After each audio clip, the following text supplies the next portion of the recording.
Hello and welcome to this webinar hosted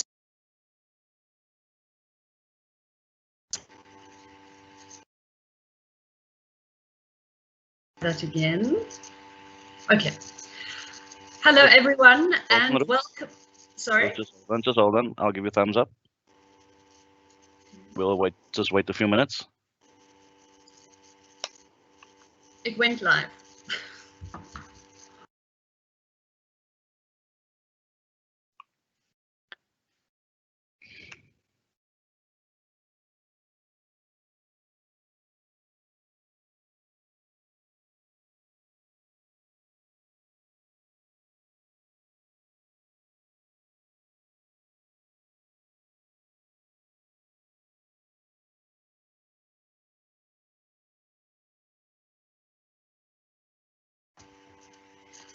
Hello and welcome to this webinar hosted by the Land and Accountability Research Centre, LARC, at the University of Cape Town.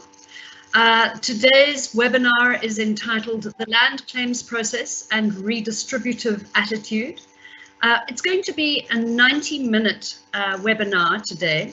And my name is Ruth Hall. I am a researcher and professor at the Institute for Poverty, Land and Agrarian Studies, PLAS, at the University of Western Cape.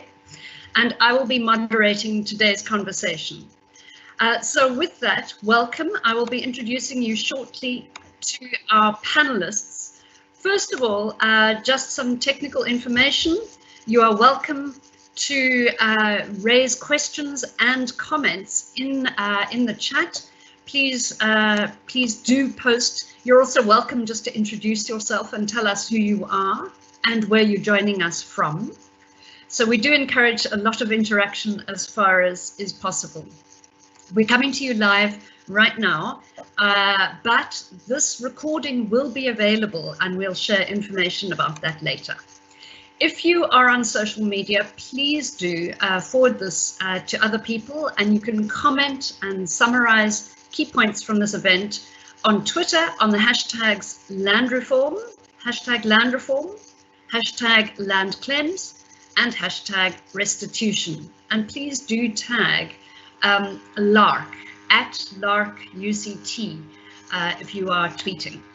So with that, I want to acknowledge that the Land and Accountability Research Centre does incredibly important work, research and engagement with communities struggling for access to land and for the return of their land, engaging very actively in policy and legal processes.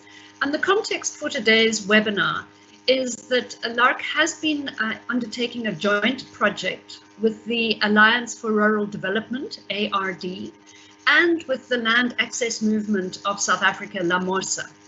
And through this joint work, they've been trying to engage with government to ensure that there are effective ways that communities who are claiming their land and have still not got it back are able to communicate effectively with officials from the Commission on the Restitution of Land Rights.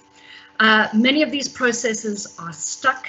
It's not always clear why. There are not always legal problems, but these are people who have been waiting for decades now for restitution of land from which they and their ancestors were unfairly dispossessed. So we are stuck with situations where the law is in place, institutions are in place, the evidence is there, and still people have not got their land back. Today we'll be hearing from 4 people, and I will introduce them one by one as they come up, we will have one PhD candidate, 2 community activists working with their communities to claim back their land, and then a lawyer.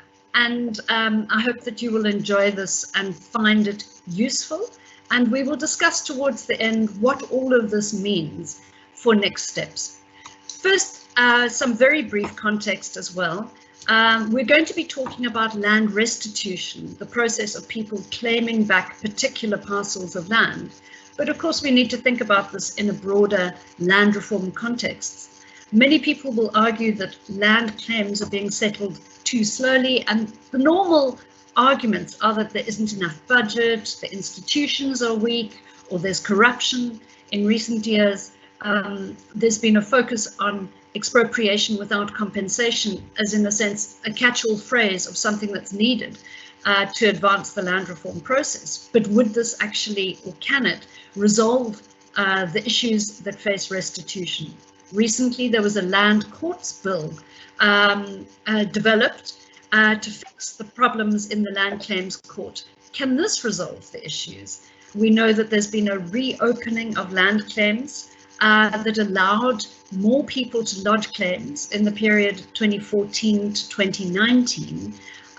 So there are now many more people waiting for their claims to be resolved, even though many of those who lodged their claims in the 1990s have not yet got their land back. In all of this, there is a wider politics. There's party politics. In many cases, there are overlapping claims. Traditional authorities are asserting powers and wanting jurisdiction over land that is under claim.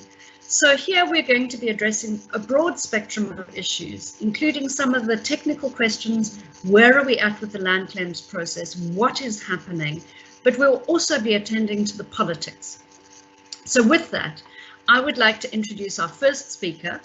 Alex Deisenhaus is a PhD student in government at Cornell University in the USA, and his PhD thesis focuses on the political economy of land reform in South Africa. And he's also worked on land politics and local government in Kenya. Alex was a visiting academic based at LARC in 2019-2020 and has been continuing his research virtually since then. We're going to hear from Alex, and then we're going to move on to our next speakers, Havefor, Baby, and then Tembeka. So with that, Alex, welcome, and we are very keen to hear what you've been finding in your research on restitution. Over to you.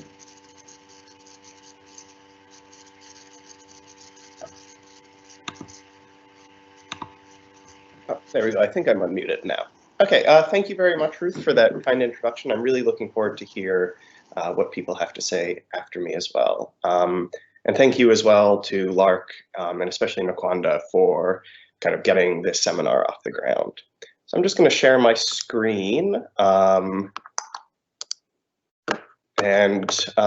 Ruth, if you can just give me a thumbs up in your video if you can see that. Good, good, good. Okay.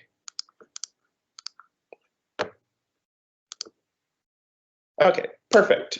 So I'm going to be presenting today a little bit of research that I've been doing on the land restitution process. It's something that kind of stemmed from me speaking to a lot of land restitution claimants and hearing their frustrations and hearing the delays. And it kind of got me thinking about this concept of restorative justice and any delays that one might be experiencing it and how it might actually be affecting people in the long run. Just for context, you know, most people here in the seminar will know the vast forced removals that took place under apartheid. Probably 3 million, if not more people, under specific laws that moved them from their homes to other areas. And restitution was really meant to address people who were victims of these forced removals. And it was a supposedly generous policy, a supposedly more generous policy than broader redistribution. And it was going to buy people's land back in full or compensate them in full, rather than making them pay some of the money themselves.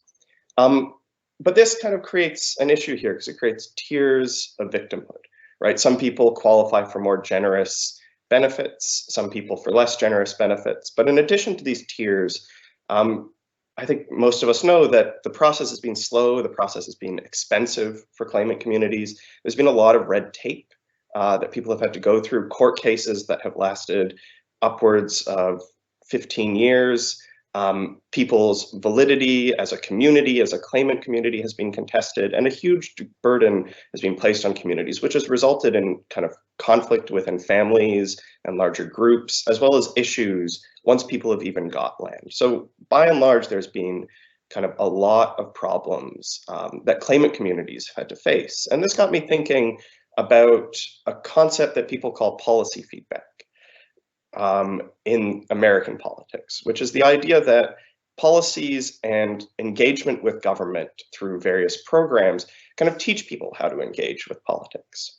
It's something where people take lessons from their positive or negative experiences with government, and then that in turn affects their participation.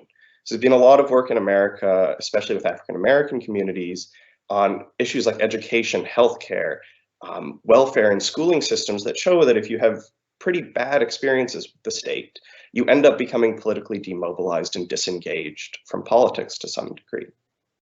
And so this raises a question, right? So what is it that this kind of very onerous, very demanding process of claiming land through the restitution program does to claimant communities? But also noting that inconsistent service delivery has been found to kind of spur on political action among communities. So what I did is I took some survey data that was done in 2004 by an American political scientist. It's a broadly nationally representative sample, 4,500 respondents. I'm focusing specifically on the 1,500 Black respondents as opposed to the white respondents and other racial groups. And this is 6 years into the restitution process, right? So it's kind of early enough that we don't have the new order claims confusing things, but it's also kind of far enough along that you've got an initial push to get the claims done. And I think that it's at the point where people are realizing that the restitution process, although supposedly very generous, is neither easy nor free. And what I do is I kind of isolate people who are claimants versus people who were forcibly removed but didn't claim for some reason. And I'm going to look at the effects of being part of this process for these communities in general versus those who didn't claim but probably could have claimed. This isn't a causal explanation for any social scientists in the room. It's more observational, more correlational. So the first thing I looked at was land protest activity. Right. So this, I'm going to show you a bunch of these graphs kind of throughout this presentation. Broadly, what they show is if you have an effect to the right side of the line, it means more of that is happening. If you have an effect to the left side of the line, less of that is happening. And what you can see here is that people who've undergone the claims process are more likely to undertake a variety of different land protest activities. They're more likely to occupy land. They're more likely to protest about land, make a formal complaint. They're more likely to petition the government over land, and they're more likely to refuse to pay a land levy. These are questions that were in the original 2004 survey. And so what you can see is that people who undergo land claims processes are unsurprisingly more likely than people who don't to undertake some form of collective action around land to get their claim through. But when you look at policy views, there's a noticeable difference between people who've undergone the claims process and those who have not. What you can see here is that on average, right, this is taking a look at a lot of land claimants. Claimants are less likely to report wanting to focus land reform on people who are dispossessed under colonialism, farm workers, people who are squatting on land, and people in traditional areas. There's no real difference on a number of kind of policies that one could see as more radical. There's no real difference between land claimants and people who didn't claim land on issues of expropriation, on forced purchases, or increased taxes to pay for land. So this is, I think, an interesting finding. Just a quick note, when I'm talking about these differences, this is usually on the policy views kind of strongly disagree to strongly agree scale. So it's not that land claimants don't want land to be given to people who are dispossessed under colonialism or farm workers, but rather they have less strong views on it. Generally, they still agree, they just don't strongly agree. And so what you can see here is that there is a difference between these communities after having undergone the land claims process. Additionally, when you think about policy motivations, land claimants seem to be less likely to believe that law should dictate land policy. And I don't necessarily know if this is an endorsement of expropriation without compensation, mostly because there is no difference between land claimants and those who didn't claim land on a question about expropriation. I think this is more a frustration around red tape and the legalization of the land restitution process. But one thing that is noticeable on here is that a lot of land claimants do seem to believe that land reform shouldn't necessarily be driven by addressing inequality compared to the general population. So again, it doesn't mean that they don't think that this is a kind of a primary goal of land redistribution or land restitution, but rather that this isn't, they don't believe it as much as people who aren't in the land claims process. And so broadly, when we're thinking about land restitution, what we know is from general interviews and studies is that claimants are frustrated with this process. And what the survey data is showing is that this frustration does lead to more collective action to get claims through. But it may also lead to kind of narrower claims. It may lead to people focusing on their own claim, getting their own claim over the line because they've expended so many resources on it and because the benefits to that are so great. In this way, kind of placing an onerous process on land claimants is both mobilizing and demobilizing. We need to be kind of aware of the unintended effects of placing large burdens on the people that policies are aimed to help.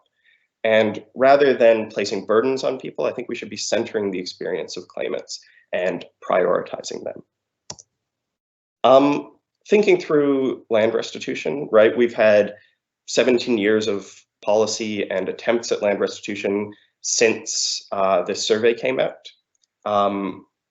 And this is kind of 17 years for a lot of claimant communities of more waiting and frustration.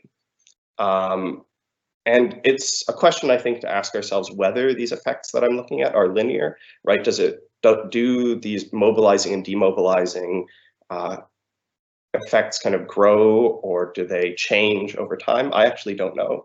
I'd be interested to hear what people have to say. It's interesting to think about what the new order claims are doing to this, right? Whether this is also happening with people who have had claims put in after 2013 and who have then had their claims shelved, right? This is a very similar thing. We've seen a number of attempts by the government to address the backlog of claims, right? The Kuyasa plan, which was released last year, wants to reduce the average land claim processing time from about 250 weeks to 80 weeks, which would be a good move. I think it's still a long time to wait, especially for people who've been waiting for so long.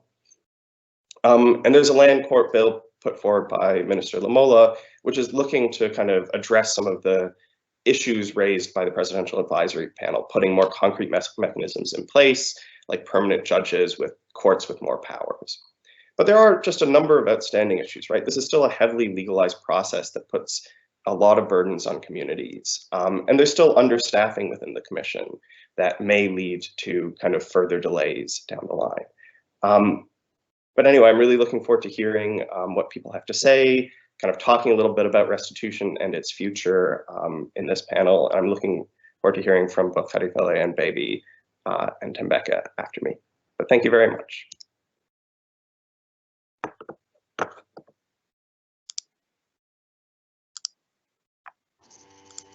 Thank you.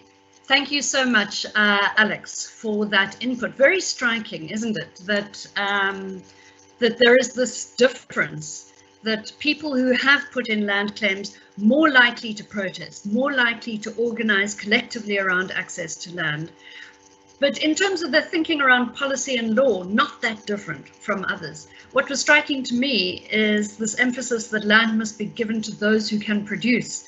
That is a difference, that people who are claiming on the basis of historical right don't want to be told about production or made to feel that their claims are dependent on how they would use the land. One thought I have, two actually. The one is this is old data. And this was before the claims process was reopened. And remember, in 2014 to 2019, more new claims came in than had ever been put in before. We also perhaps have a difference in who is a claimant. Some people are very actively and collectively pursuing claims. Others, somebody in the community put in the claim years ago, but nobody's really involved.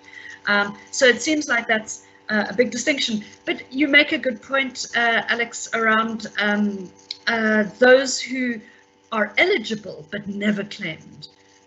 Possibly far more people were eligible than those who have actually claimed, which raises questions about what can restitution achieve in terms of justice in South Africa. At this point, before opening up to our next speaker, I want to give our visiting advocate, Thembeka Nxukaitobi, just 1 minute. You're actually speaking later, but it's just tempting to give you a chance right now, Thembeka, to come in. Any first responses to Alex that you would like to pick up later in the discussion? Just to introduce, in case anybody doesn't know, Advocate Thembeka Nxukaitobi is an advocate of the High Court of South Africa, specializing in public law. He holds various degrees from UNITRO, Rhodes, and an LLM from the London School of Economics and Political Science. He's also an adjunct professor of public law at UCT and Nelson Mandela University. He wrote two very important books. The one is The Land is Ours, and the other is this book, Land Matters, and chapter 9 here deals with restitution. Thembeka, 1 minute. What are your first thoughts in response to Alex? Thank you. Just as a matter of just help, because Alex is an academic who is focused on research. So I noticed that you didn't refer to this book by Cosmas Desmond, which I would recommend, because it is the most comprehensive recorder of the impact of forced removals.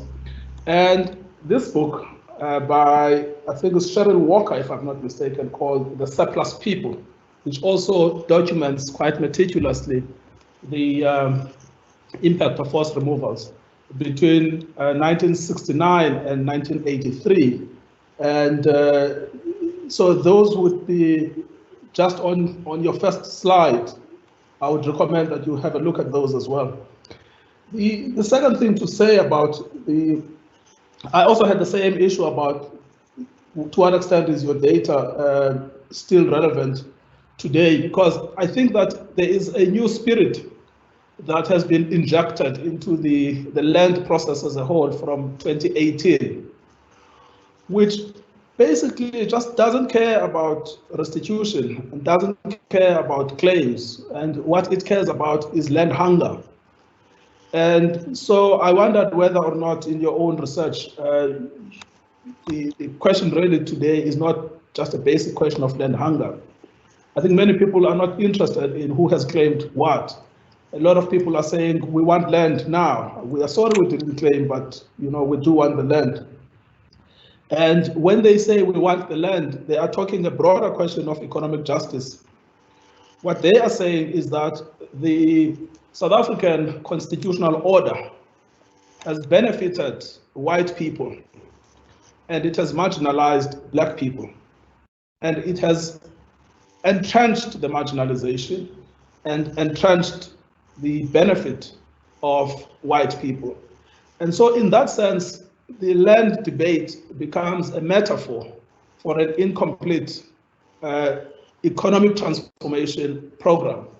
And that's what I have been getting, the sense in which land is being used, so that even if you were successful in resolving the 2,500 land claims that are pending, you still would not erase the demand for land, because the demand for land is predicated upon a larger concern for the incomplete program of economic justice.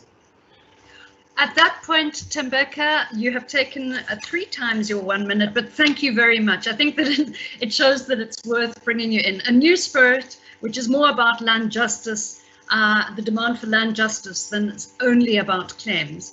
With that, let's move briskly along. We are going to move to our second speaker in the program. Khadifele, I will just introduce in a moment. Khadifele Tawana is from Goedgevonden village in the northwest. And this is an area that was really borne the brunt of apartheid. She's a community leader and has been working with both LAMOSA and ARD since 1991 on the land issue. Khadifele, thank you for joining us. I understand that we're joining through an interface where we'll be able to see your photo and hear your voice. Thank you for being with us. You have about 10 to 12 minutes to tell us your story of you and your community and your struggle for land restitution. Over to you. Hello. Good day, everybody. Can you hear me? Hi, Sister B, we can hear you. Okay. Good day, everybody. Good day. As we have already introduced me, I'm forland. So after more than 25 years of democracy, we are still seeing the land dwellers who are systematically evicted. And LAMOSA has been a helpful hand, has been actively participating in policy making process of South Africa since 1996. Up to date, it has never failed to make a submission. Our experience is that we are lost confidence in the lawmaking processes. We feel unheard and we feel unpresented. And irrespective of what we see, the parliament is doing their own things, irrespective of what we say. And the other thing, we were after we were coming back from where we were removed forcefully.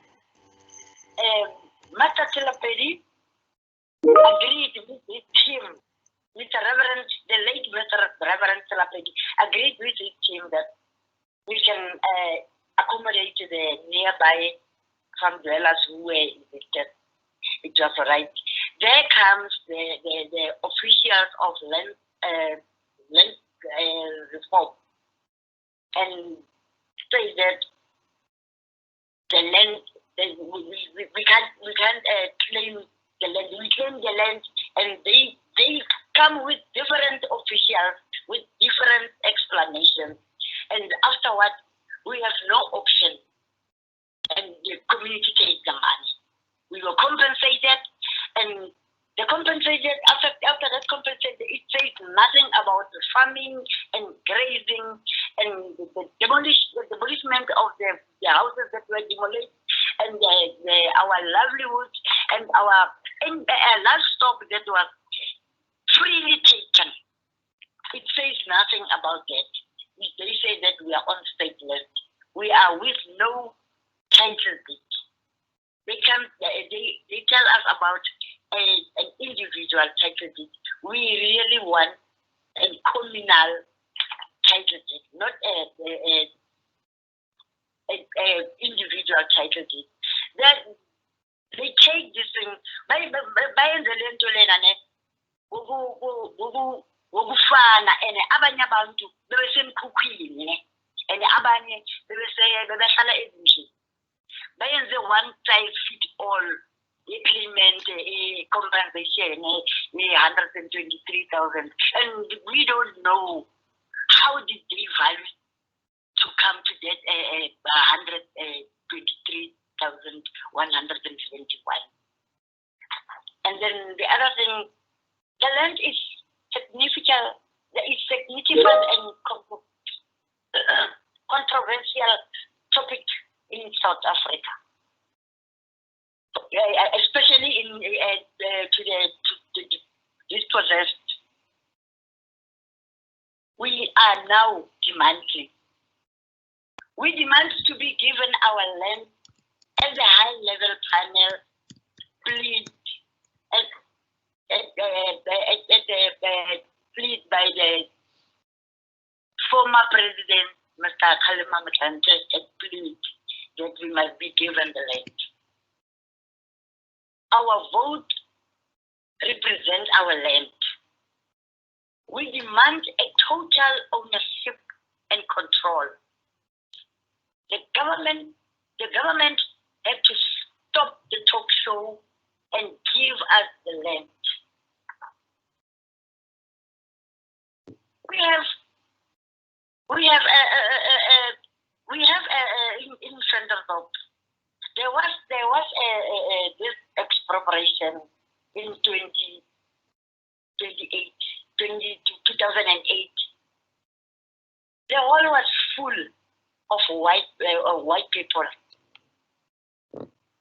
and we, the communities, opposed. We were supporting the bill, but the white people opposed it, only to find that because the white oppose it, here it comes again. It's withdrawn after the opposition from white and owners. So this government is still giving the white people a big ear to hear than us, the owners of the land. And this restitution, we experience the division rule that our government is playing instead of empowering our community. The core management can do nothing than to marginalize communities further. During apartheid, communities were systematically evicted. Some areas are not established until now. But they come and say we are not using the land, so they come and take the land back.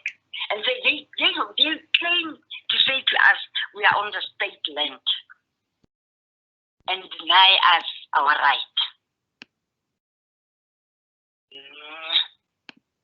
What is important for us is the land cultural, historical value. We need our land back. Communal title deed, status, how it was land, how this land was valued, was made to come up with that 100 compensation, as I said before. After more than that 25 years, we still have challenges from the government. We tried to get hold of Mr. Bukhatu, and Mr. Bukhatu just promised to come and not do so. Still, that compensation that we're given. There are still 55 households that is still now up to date, not receiving their compensation. That compensation, our elders feel that the compensation must be for the damage of our livelihood. Now they turn it around and say we opted for financial, not for land. They come today and say tomorrow, say yes or say no. The elders, they don't know, with a less explanation, with a different official. This one comes with this speech and that one comes with another one. They compromises at each other. That's where the confusion had come. Now Mr. Bukhatu can tell us that we are fighting each other. The government that made us to fight each other. I think I can pause here. Hello. Thank you. Thanks so much, Khadifela. Very powerful points there. I hope everyone has been able to hear key points about people waiting, repeated promises, also what gets compensated, not the housing that was lost, not the livestock that was lost. People being forced into arrangements about how to hold the land. People want choices about the kind of tenure arrangement, worries about the kind of production and land use being used as a condition, held over people. concerns about how the valuation happens, but ultimately a question about justice delayed being justice denied, and that actually in this context, it actually fuels conflict. I think there are also key questions about how claimants can hold the state to account around specific processes, rather than the state stepping back and saying, sorry, there's community conflict, we can't help. So let's move on swiftly. Thank you, Khadifela, for that input. We're going to hear next from Baby Makhaledisa. Baby is also from Northwest Province. She's from a community at Putfontein, and she's been a land activist since 2010. She belongs to LAMOSA, the Land Access Movement of South Africa, and is also affiliated with the Alliance for Rural Democracy, works with LARC and also with the Rural Women's Assembly. She said something quite powerful in introducing herself, saying, restitution has just been a dream with open eyes so far. So it's a dream, but your eyes are open. Baby, thanks so much. Please tell us the story of your community at Putfontein and your struggle for land restitution. Thank you. Okay. Good afternoon, everybody. Powerful people cannot afford to educate the people they oppress, because once you are truly educated, you will not ask for power. You'll just take it. So, in saying that, I'm residing at Putfontein is actually my ancestral land. The land was purchased by 70 community members in 1897 for generational use. It was then given back on the 23rd of March 2000 by Minister Toclaiming. So we're experiencing, even if the land was given back in 2000, but the government and the government officials are holding on to Putfontein. We have, I've listed something like 3 broad issues that I'm going to focus on today. And by the way, when we're talking about land, we're not only talking about land, the soil. We've got 5 aspects that I feel we as Africans are also entitled to those 5 aspects, because during the apartheid regime, the white people could own the land, surface and subsurface. But now that we're having the so-called new era of the Africans who are now in government, we no longer have those luxuries that white people used to have. And by so saying, I'm referring to the land, the soil, water, minerals, vegetation, animals, and the other things that consist of land. And the 3 broad issues that I want to focus on today is the undermining of the CPA by the chief Gustav Scholle and his cousin Manasseh Scholle, who happened to be the former chairperson of the CPA committee. And as Putfontein was bought in that particular year, there were also other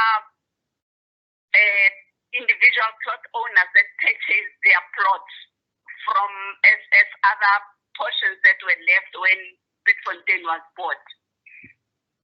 So the funny part of the whole thing is when the land was given back in 2000 by Minister Toclaiming, it was there was a problem that Bukhatu and his team incorporated the plot, the individual plots, into the CPA land, which makes it now a very big problem. And besides that, he also incorporated 2 other villages didn't belong to Bitfontein. He incorporated Kunopo, it's another village that our traditional leaders has nothing to do with it at all. He incorporated another village, which is Bethel, which is also does not even go into Bitfontein at all. So now the snack is they do not want to, they were making issues because my cousin brother used to be a former CPA committee member, secretary in the CPA. Then he wrote a letter to the department and told them that now that we got the land back, they should actually come and give the people, the other people, their title deeds and separate them from Bitfontein because we're not all Bitfontein. And other people have got their own villages and they should be given back their land. And up till that time, Buhatu was not keen to do that. He was making excuses that there should be a CPA agreement that the land should be given back to the rightful owners. But there was a CPA then, but still he didn't do that. But I think the snack of not wanting to give the land back to those people and the private, the two villages and the private plot owners, and to release finally release Bitfontein to the rightful owners, which is the descendant of the land buyers. So it was the fact that there's a mining issue that Manasseh Shole, who was the former chairperson of the CPA of Bitfontein, together with another lady who we suspected that is Buhatu's family, Manana Buhatu. But now Buhatu denies the fact that he knows that particular lady because it's one of the directors in the mines, including the chief's cousin. And the plot owners portions were also transferred to the CPA, and up till this date, they haven't got their plot back, and those plots and villages are still incorporated into the CPA land. So it's another issue that we're battling with at the moment. The cost-cutting issues is the mining. The long delays in addressing the above issues has enabled diamond mining on both CPA land, individual plot owners, and one other village where they mining. So one of the directors, which Buhatu denies she's her daughter, they then formed a story that that particular lady is Manasseh Shole's daughter. I don't know from where, I don't know, because they didn't even want to elaborate on that one. And then the other issue was that there was when the land, every restituted land that was given back to the owners, there was also a post-settlement grant that was given. But up till today, we do not know what happened to the post-settlement grant that was supposed to be given to us. Some other villages, like for instance, Goedgevonden, where Oudtshoorn has been just presenting on, was given something like 53 million.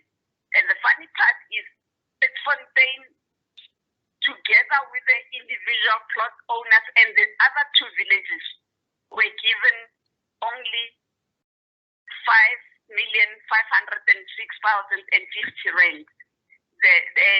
My question to Buhatu was, how much was initially given to Bitfontein? Was this the only settlement grant money that was given to Bitfontein, really?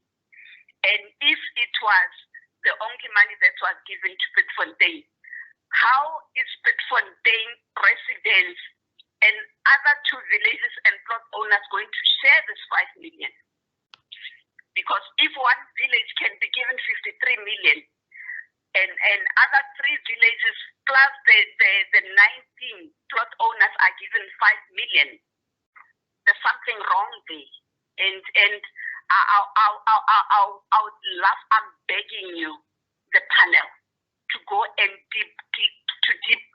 deeper into this matter that I'm raising today, because we just don't know what to do any longer. And they're taking advantage because they're saying our communities does not have money to go to pay lawyers for the case to present the cases in court, because that's how the ANC people operate. And now what happened to this amount of money? No one knows what happened to the money up till this day. Now the other, we're presently still waiting for the response from them, and they didn't do anything in 2019 December, because since the chief's cousin term of office finished in 2013, they refused then to elect the new CPA committee, and we were fighting to and fro for that to happen, and we never win. It only came into 2019 that the new committee was elected through the assistance of other people like Lamosa and ARD. But at the end, it was not a good election that went through, because the people at the department advised the chief to have his other people that will be coming to vote for him, and they promised them that the 50,000 each, so that they can come and vote for him. So, and apparently the other people that we recruited to come for the voting, who were actually the people who were supposed to be voting, much as they are the rightful owners of Petfontein, they were shut out of the hall, and the other people then came to vote for the chief as a chairperson of the CPA committee. And according to the CPA constitution, the chief does not have to get anywhere into the CPA committee, but it happened in Petfontein as we speak.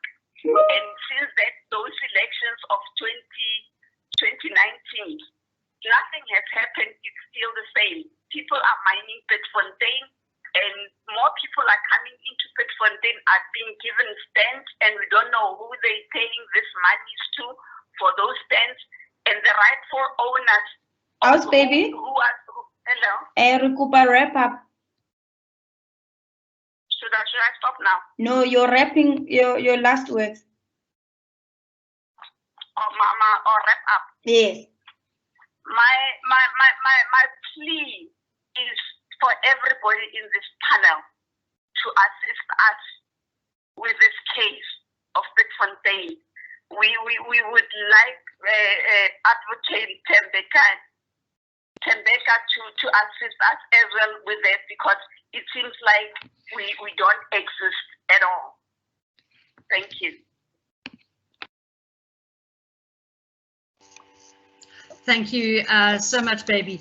It's very striking to me that Khadifela's story about lodging a claim, pursuing it over many years, and failing to get it addressed, contrasts with Baby's story, where actually the claim was approved. There has been restoration, but in a sense, that isn't the end of the story. And that what is settled on paper is a far cry from what people actually consider to be true restitution, which also suggests that we have a very vague sense of how far we are with this restitution process. government keeps on promising and saying, well, you know, things are on track. We've settled over 70,000 claims. Some years ago, I remember doing research to find only that more claims have officially been resolved than were ever lodged, partly because government is counting claims in ways that are not transparent, often opening up claims, community claims, and settling them individually.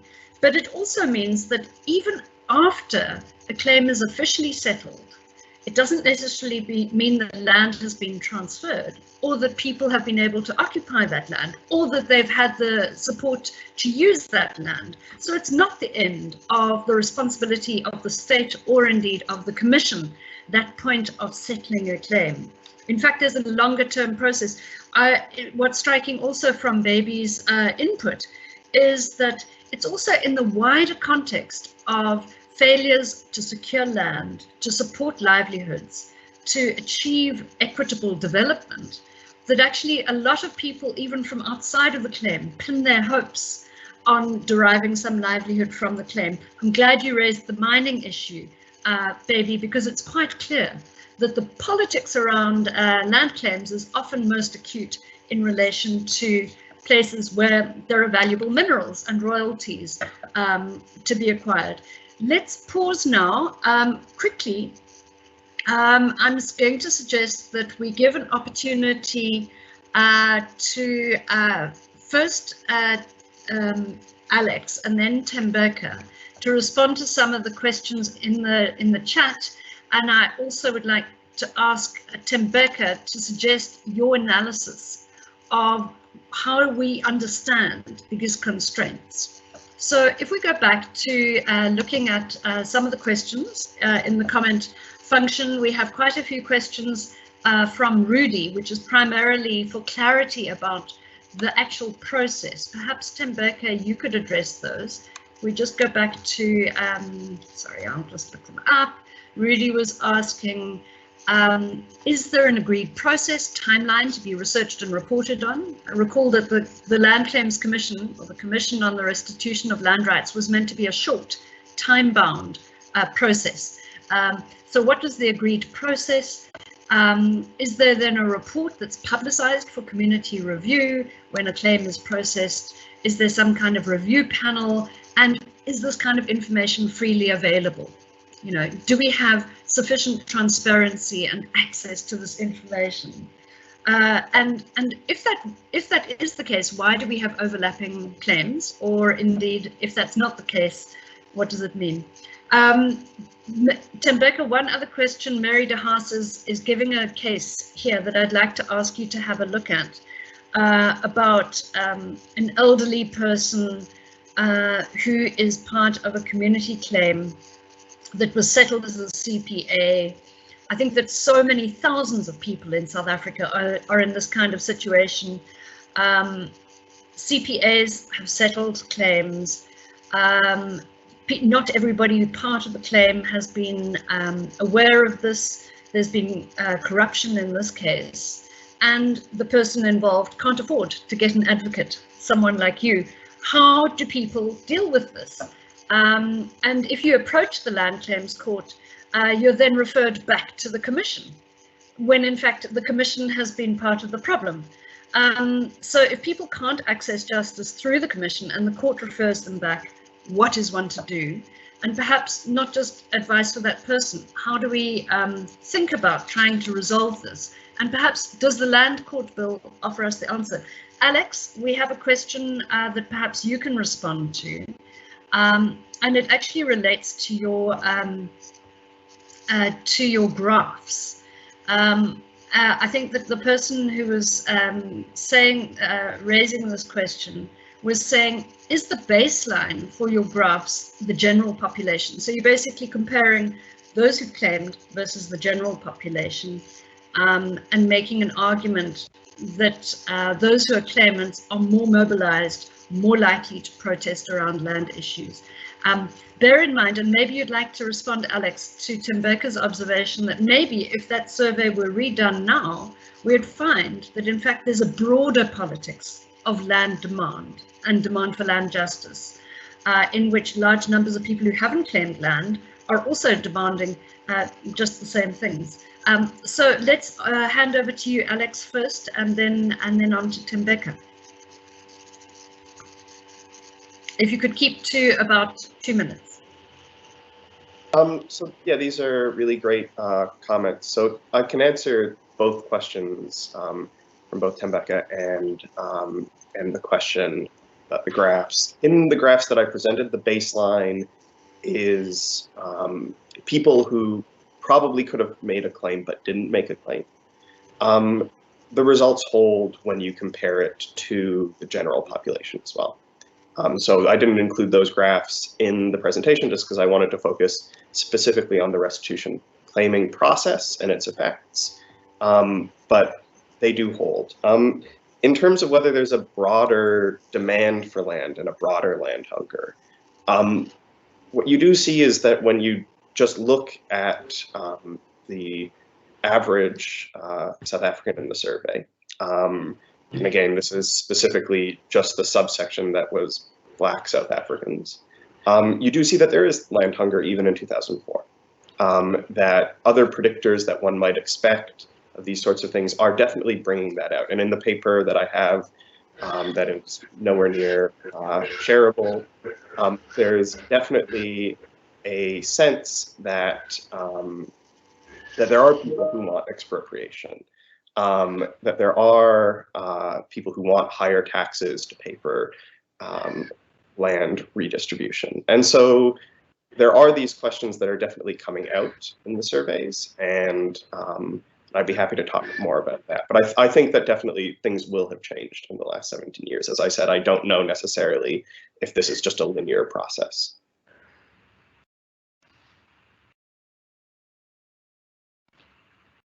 All right, perhaps I should just carry on. Yeah, thank you. I mean, I think just in terms of the constraints, I mean, these constraints sort of tally with my own observation, the constraints I've had here. They tally with my own observations made in my book. There is a problem of institutional capacity on both ends. So people are not, the claimants themselves are not sufficiently organized. They haven't got the resources. They haven't got the knowledge and the information that they need to process their own claims.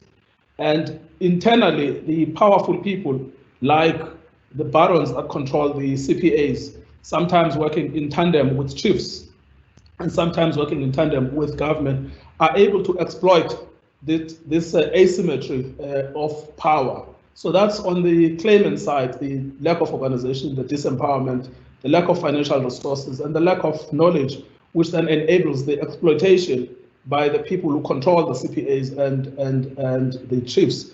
I mean, CPAs are largely dysfunctional.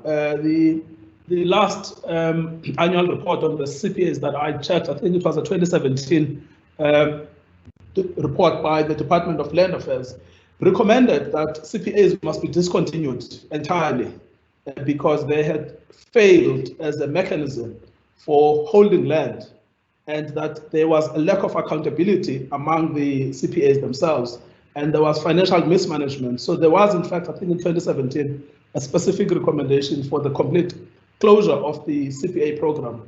But the government didn't, in fact, close the CPA program. It continued with it, but it never fixed the structural problems that were imminent in the CPA process. So that's the first. And then the second, I mean, constraint is on the government side. There are structural concerns there.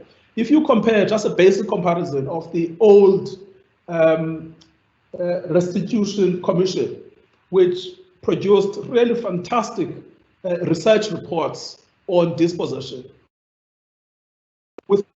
Lately, I've seen this in the Land Claims Court, and I've compared the old versus today's research reports. You can see that there is clearly a flight of skills from the Commission into NGOs, into the private sector, sometimes into the academic sphere. The quality of the reports has drastically declined, which explains why we have duplicate claims, because it should be easy to pick this thing up quite early in the process, but they never do until the case actually comes to court and you see that there are duplicate claims And these duplicate claims are making contradictory conclusions about who was where at what particular point in time, things that really ought to be picked up right at the beginning.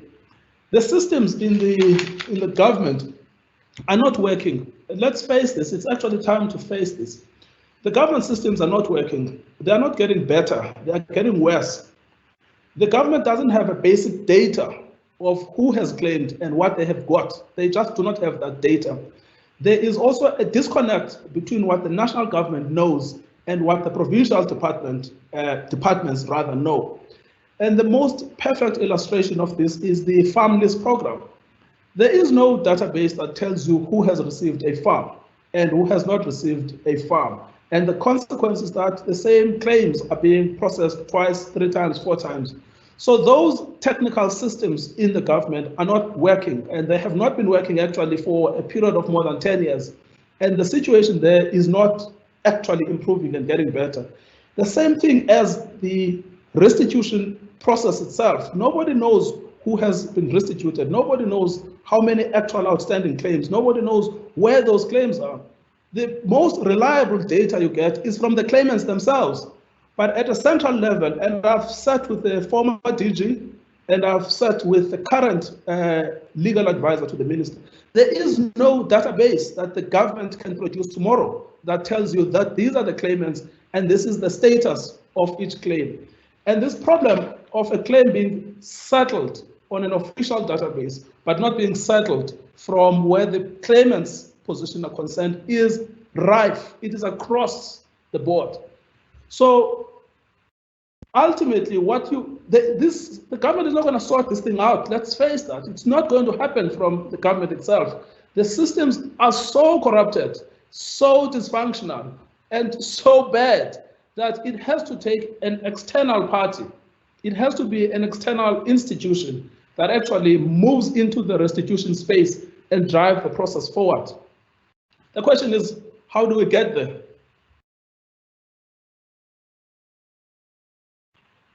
Sorry, Ruth, you are still muted. Tembeka, you're provocatively asking, how do we get to a new institutional arrangement, since it's quite clear that there are fundamental system-wide flaws that are not going to be fixed through tweaking, nor is the state going to be able to resolve these. It's very worrying to hear this sort of the tendency over time that actually systems that were problematic to start with have got weaker, have fallen apart. Remember that CPAs were set up so that the state could support people's tenure to hold land collectively.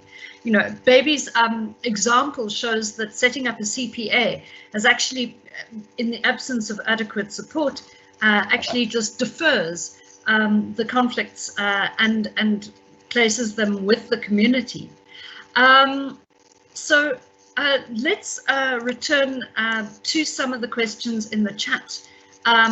Perhaps we can, sorry, I'm just pausing here while my computer refreshes. Just to say that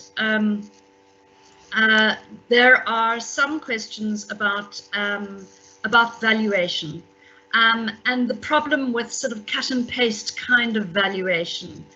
You know, somebody anonymous says that Havefor points out that the problem with the uniform compensation model for restitution is arising, which basically forces claimants into the same box, regardless of what type of rights they've had.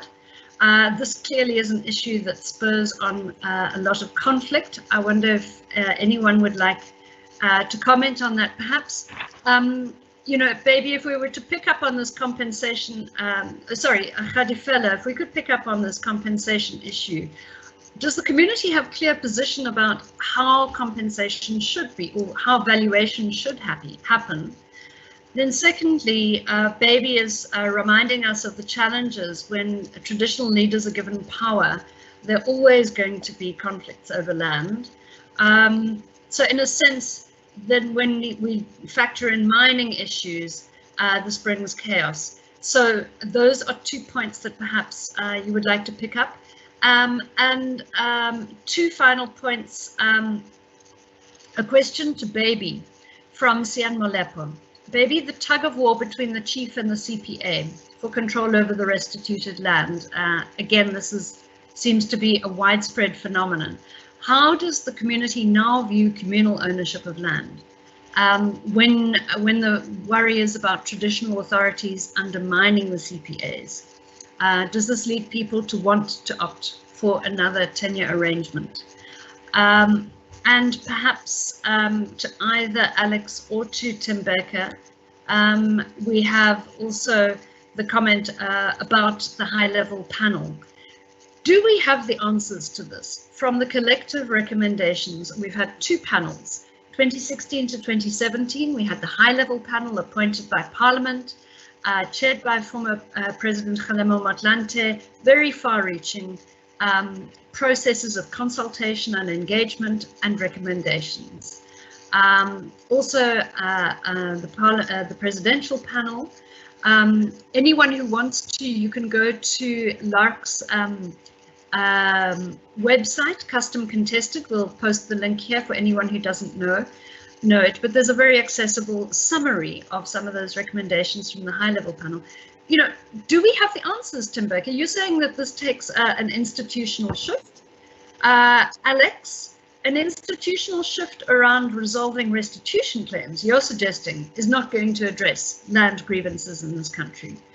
The restitution issue is one slice of a much broader issue. It strikes me that perhaps you might want to comment on this question of how does one even think about a more systematic approach to addressing land hunger, given that those who have claimed land have been frustrated through the process, and in fact, broader land hunger is rising. So perhaps, do you want to comment on that? Let's go first then to Baby. There were some questions for you. Baby, would you be able to respond on this question of how the community now views communal land ownership, given the challenges of the tug of war between the chief and the CPA?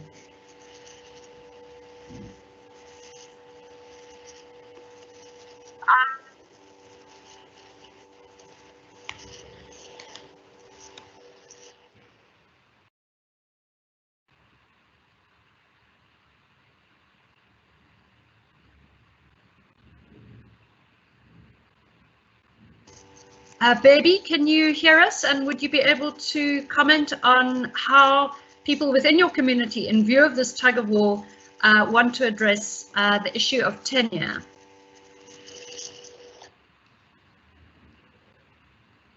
Hello. Hello, Auspe, Bukabu. Yes. Kirukabua. Should I finish? Yes. Yeah. The people were moved to Ramatlabama near the Botswana border gate. So they moved to that place during the apartheid regime.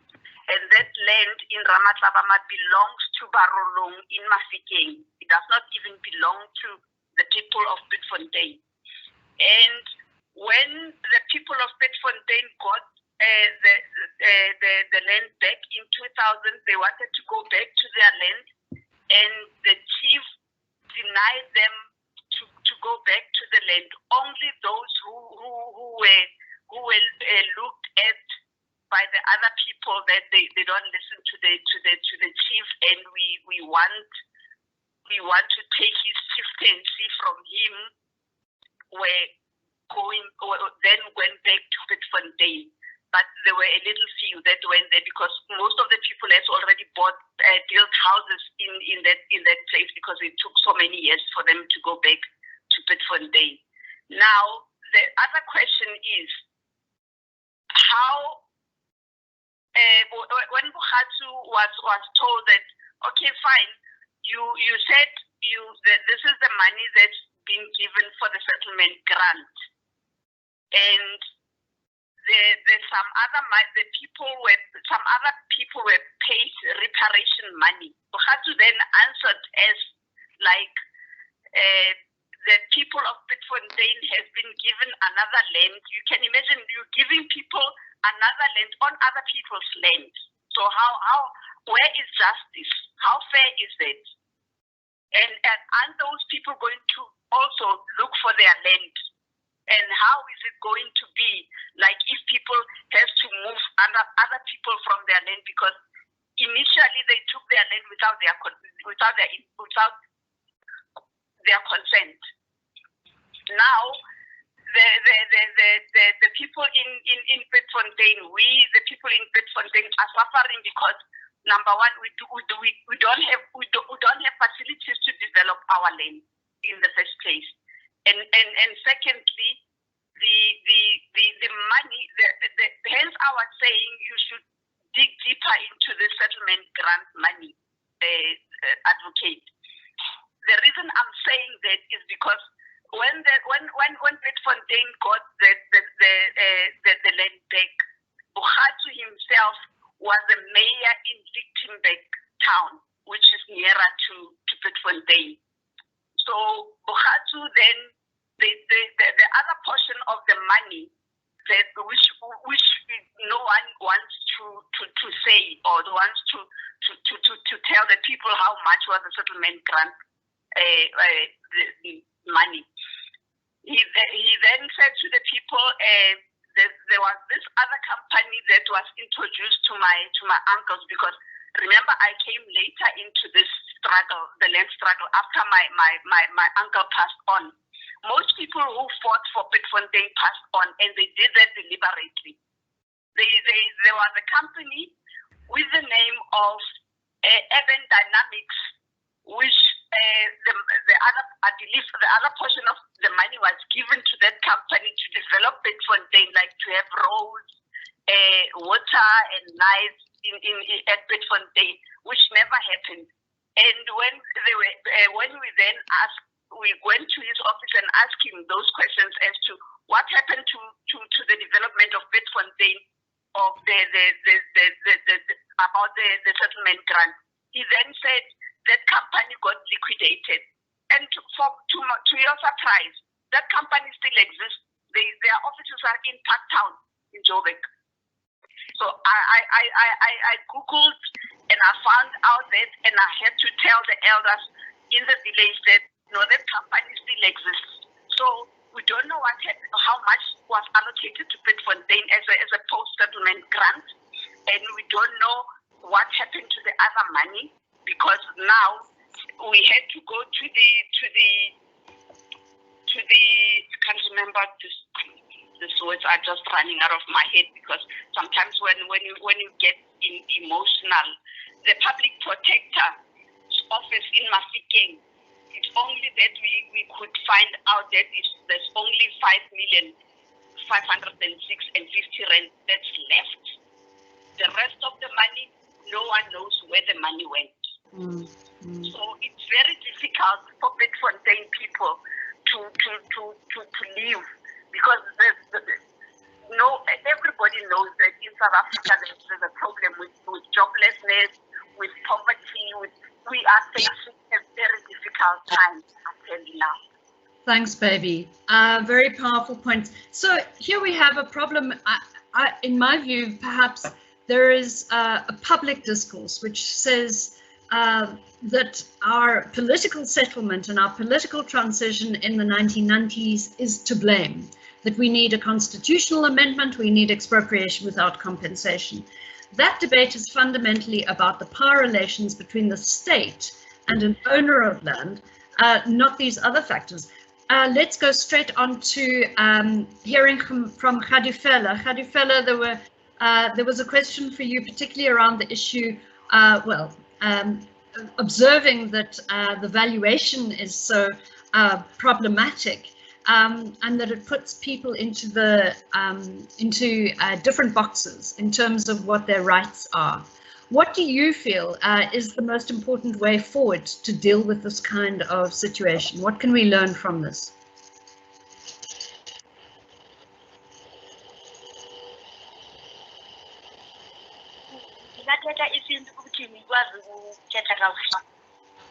Okay. Okay. To this part of a uniform conversation, but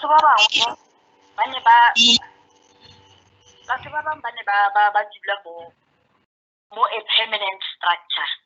Ntlo e agilweng ka mmu le cement le matlapa ditena tse di rekilweng so and then ba bangwe ba fudusitswe ba santse ba le mo masenkeng in a shack house so the compensation was the same as the livestock.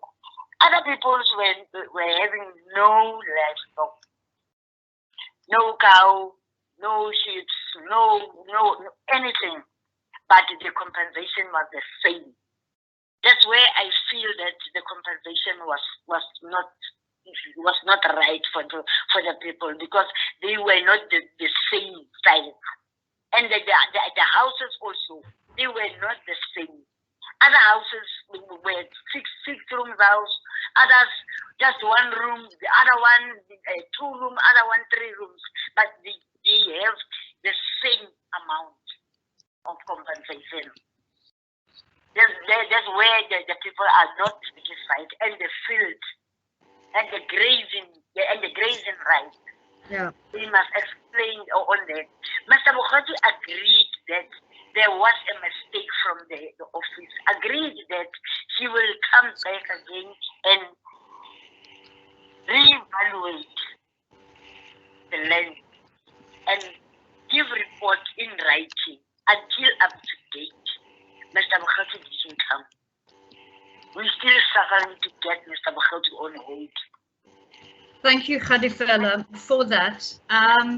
Thank you for that. I think that your presentation also shows us that there are different notions of justice at stake here. One is about reparation and restitution, which depends on who had what in the past. But there's another notion of equity and of justice in the present. That also was raised in the chat by Nkanyiso Gumede, who points out that actually alongside restitution, we have section 25.5 of the Constitution, that people should have access to land on an equitable basis. That in fact, perhaps if we were to achieve more with redistribution, there wouldn't be this pressure on restitution and on the settling of historical claims by particular people to particular things to address wider grievances. Let's move on then. Alex, perhaps you'd like to address this issue, this wider demand for land. In your research, and you have been spending time doing fieldwork in parts of South Africa and working alongside the LARC team with ARD Namosa, to what extent do you see that there's appetite to unite movements struggling around land claims with wider land access and land justice movements, including land occupying movements? Do you want to comment on that? It's a little bit out of my wheelhouse. I think I might comment kind of about the issues around kind of redistribution and restitution. Right, as someone in the questions mentioned, there's definitely a question of how to move forward with these things, and how to continue with restitution and how to deal with redistribution. As anyone who's kind of studied the land reform process knows, it's one of those things where every time you go to a different section or a different branch of the land reform program, you kind of open up a new can of worms. And one thing that I've observed and definitely learned, especially from reading books like Land Matters and The Land is Ours, is that there seems to be kind of potentially different problems when you get to redistribution and restitution. In restitution, it's almost over-litigated, right? There are laws and policies, left, right, and center, that make it very hard for people to get their claims forward, right? It's always in the court. Lawyers are necessary. There are kind of things that compel restitution to happen, but somehow don't actually push things to the end. Whereas in redistribution, you almost have an absence of laws and a kind of proliferation of policies that lead to a number of contradictions and a lack of coherence in general in general things. And I think kind of finding a middle ground between that, finding a middle ground where you have enough law to push things over the line, but not enough law that it makes it so difficult for people to get what they want. But I've been told to wrap up, so I'll wrap up. And then Tim Becker, that leads us actually directly onto the questions posed, I think, primarily to you, which is about, does one then think that the Land Court Bill, which is proposing a new kind of capacity, new kind of process, more emphasis on mediation and giving the court more infrastructure, permanent judges, and mediation capacity, is that the answer? You've hinted right here at the need to actually take this responsibility for restitution outside of the state into some other body. And of course, there's a precedent for that. It's the Moelase case. It's the labor tenant and the appointment of a special master. Does removing that, does that achieve what's needed? Is what's needed more law, less law, different institutions? Should we not give the court full support? Or is this actually a moment for claimant communities to mobilize in new ways? Perhaps it's not all, this isn't something perhaps that can be purely resolved through courts. This is fundamentally a political issue. How do you see the role of the court in this context? No, I mean, I agree. Look, I think that the Land Court Bill is a significant step forward, but it is an insufficient step forward, but it is a pivotal moment to move forward. I think that my problem with the government, I mean, I've engaged with the policies and I've seen them in action and I've spoken to them individually. I think the bigger question to ask is whether or not they are part of the problem, or whether they're part of the solution. My overall sense is that they are actually part of the problem, is that they slow things down, they bureaucratize them, and they block claimant communities from having their claims processed by a variety of mechanisms. Sometimes when we speak about corruption, and it's been mentioned 3 or 4 times in this conversation, we have become so, I would say, indifferent to the term, because it's part and parcel of our everyday life. What I have observed is rampant profiteering by state officials working in tandem with landowners. It's rampant profiteering. It's big sums of money that they've taken out of the land reform program. This was a finding made in 2017 by the Special Investigative Unit, that the program simply had no possibility of delivery because it was being eaten from inside. So if you combine then the institutional incapacity, the rampant profiteering, and the inability of claimant communities to push forward because they're being blocked by the state, it's then so clear that actually the movement forward is a totally different institution.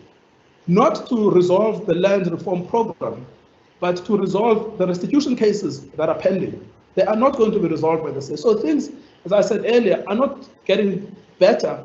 They are in fact getting worse. So we are in a state of regression. And we are not going to get out of that state of regression if we continue with the current institutional framework. So how may we do that?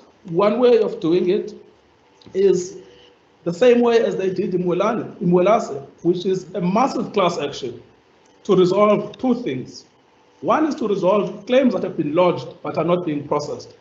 The other is to resolve claims that have been settled but the land is not in the hands of the people. One needs a different mechanism altogether to block the rampant thievery that is so prevalent in the land claims process. Whether or not we can achieve that through the NPA process, which on its own has its hands full with corruption coming from the state capture or somewhere else, or whether one needs one case, the Pietfontein case that has been mentioned here, might in fact be a kind of an example of what can be achieved in the fight against corruption. So the last thing to say is not to see corruption as something outside, but to see it as something embedded and something that slows down the process. Because the reason why these things are not being done is so clear to me now, is that it's because they stand in the way of the profiteering by the individuals. I mean, you yourself, Ruth, have written extensively on what you call elite capture, about the so-called redistribution program, which really is about the families program, about who benefits from that. So the land reform program from bottom up is so infested with this type of elite capture that the only way to do it faster, to do it cleanly, is to take it out completely. Okay, Thembeka, it's a wide a proposal with enormous implications. Let's give one last chance to both Baby and Khadifela, 1 minute each. In terms of your, we're going to go first to Khadifela, then to Baby, 1 minute. You are part of ARD and LAMOSA. What is the next step you are going to take as communities mobilized around restitution? What's the next step? 1 minute. And how can others then support you? 1 minute.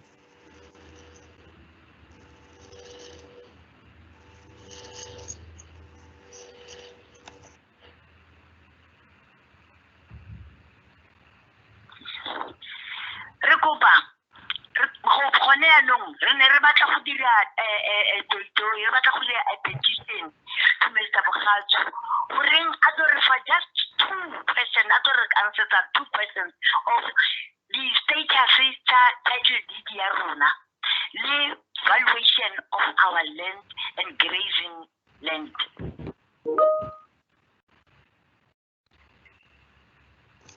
Thank you very much. Nokwanda, if you can just translate that in the chat. Over to Baby. What's the next thing you're going to do and what support do you want? Out, Baby. Yes. Ukabua.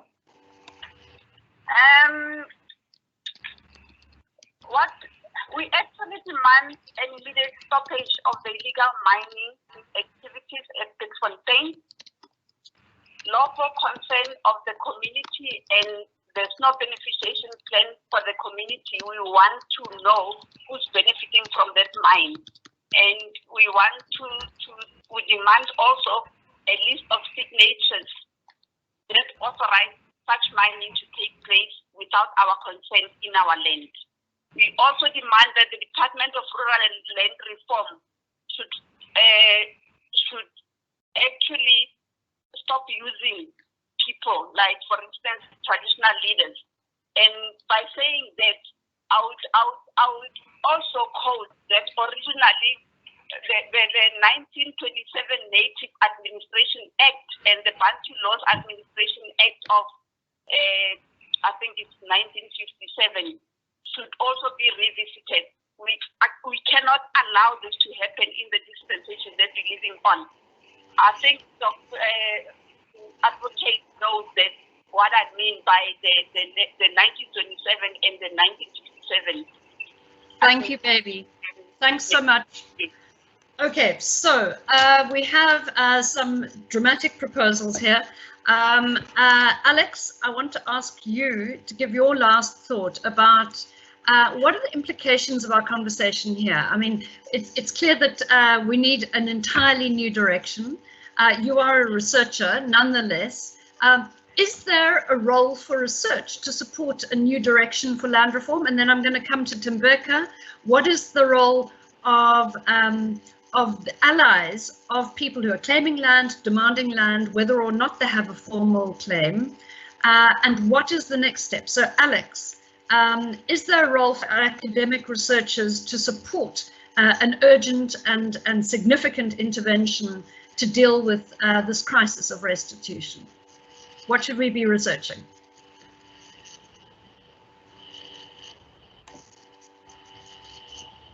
Sorry, just unmuting. Yeah, I mean, I feel like the question coming from you, Ruth, shows kind of the direction forward. I think that both FOSS and LARC are very good examples of kind of institutions that are research-based, that really do really good work on these things. And so, you know, I contribute somewhat My work that I presented today is very retrospective, but I think, as I said, it does really show that if you make these promises to people and you don't fulfill those promises, then there are kind of more effects on them than just not getting the resources that they want. And I think that the state really does need to step up and realize that it needs to fulfill the promises of restitution, and then reform things as well. Thanks, Alex. At what point does this really become political risk for the state? Because ultimately we're dealing with fundamentally here a political problem. Thembeka, last chance to you. What do you propose as a concrete way forward for communities, lawyers, and public interest litigation companies, and academic researchers, and the whole of civil society in support of this? Is it time to transcend the restitution versus redistribution divide? And what is the way forward? Yes, I mean, I think on a policy front, we need a merger between the restitution and redistribution. The two programs at some point need to merge. The problem, Ruth, as you know, is what do we do with existing claims? Because those are the claims that generate the most hit and the most emotion. Do we say that the state has the capacity to resolve them? Or do we acknowledge that actually the state is part and parcel of the problem? My own suggestion is that the state is the problem, not only part and parcel of the problem, but it is the fundamental problem. And the way to deal with it is to puncture the ability of the state officials to steer by doing this work on a bottom-up approach. What we need right now is we need research that exposes the inability of the state to account for basic data about how many claims have been made in Pitfontein, and basic data about how many families have been resettled in Pitfontein, because the state's inability to account for those is illustrative of the larger problem.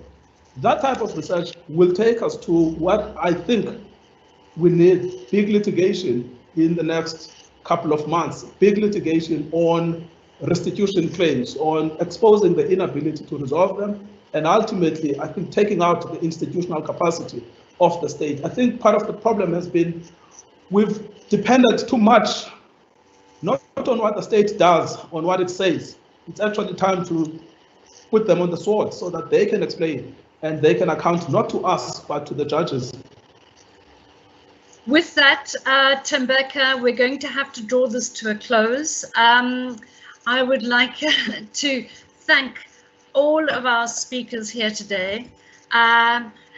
One thought is that much as some people blame the Constitution actually establishes a right to restitution and establishes a right of access to land on a secure basis with secure tenure, and it establishes a right of access to land on an equitable basis. So this, in fact, this situation raises the question of whether the state is in dereliction of its constitutional obligations and what that implies. So I propose that given the arguments put forward by Hadifela and Baby, that this actually be followed up.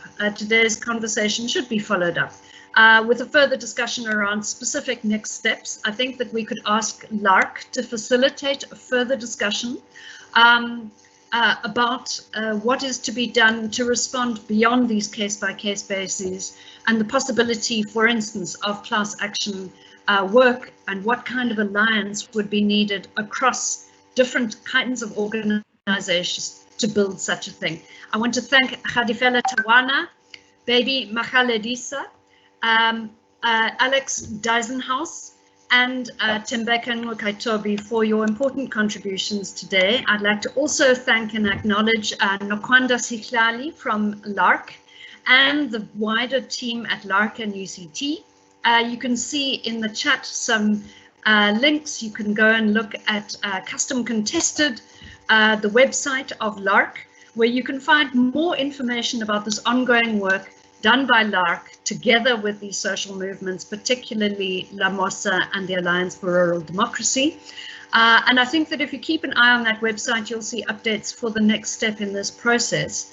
And I'm sure that we can count on you as an audience and on you, Alex and Tembeka, to continue to support this process. And we look forward to engaging again with you, Hadifela and Baby. With that, thank you very much. You will, having registered for this, you will get a recording of this and will be able to download and share it in the future. Thank you very much and goodbye.